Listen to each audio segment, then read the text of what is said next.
కర్నూలు జిల్లా ఇమ్మిగనూరు నియోజకవర్గం నందవరం మండలంలో స్థానిక దేశాయ్ నెట్వర్క్ కార్యాలయంలో టీడీపీ మండల నాయకులు దేశాయ్ గురురాజ్ దేశాయ్ పాత్రికేయుల సమావేశం నిర్వహించారు.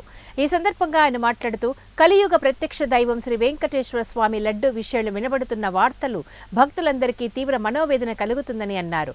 గత వైసీపీ ప్రభుత్వ పాలనలో ఎన్నో అరాచకాలు మనుషులపైనే జరిగాయని అనుకున్నాం.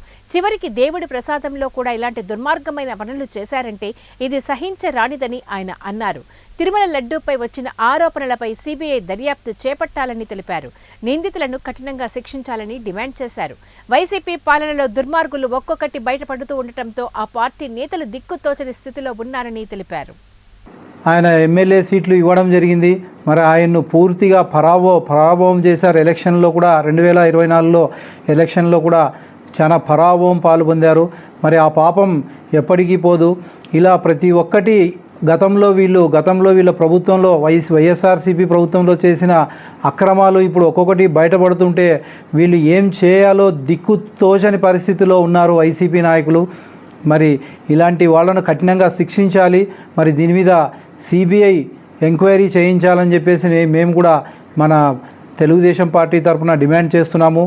మరి ఇలాంటివి ఎంతోమంది కోట్లాది మంది భక్తులు ఆరాధ్య దైవంగా భావించే పవిత్ర పుణ్యక్షేత్రాన్ని కూడా వీళ్ళు మలినం చేయడానికి పూనుకున్నారు.